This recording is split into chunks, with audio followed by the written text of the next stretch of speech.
गांव में जन्मा आदमी अगर शहर चला जाए तो बड़ा बन जाता है, लेकिन जो गांव में ही रुक जाए, क्या वो छोटा रह जाता है?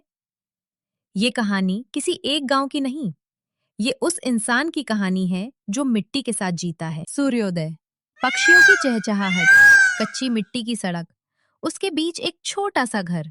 रमन्ना, 50 के आसपास, एक साधारण किसान, उसकी पत्नी गौरम्मा, बेटा चंदन, कॉलेज छोड़ चुका युवक, अभी तक उठे नहीं, खेत पर नहीं गए। बारिश नहीं हो रही। खेत भी मेरी तरफ देख रहा है। मैं क्या करूं गौरम्मा? गांव की जिंदगी आसान नहीं होती। एक दिन आसमान काला हो गया, बारिश शुरू हुई।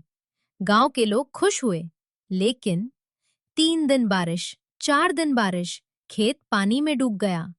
ये मिट्टी मेरी माँ जैसी थी। आज वही मेरी परीक्षा ले रही है। पापा, इतना कष्ट क्यों? शहर जाकर काम कर सकते हैं ना। बेटा, इस मिट्टी में मैंने अपना पसीना मिलाया है। इसे छोड़कर चला गया तो मैं इंसान ही नहीं रहूंगा। गांव के बुजुर्ग शिवैया, रमन्ना, मिट्टी हमें परखती है, लेकिन कभी हाथ नहीं छोड़ती। उनकी बातों ने गांव वालों को हिम्मत दी। कर्ज के कागज, ब्याज, दबाव।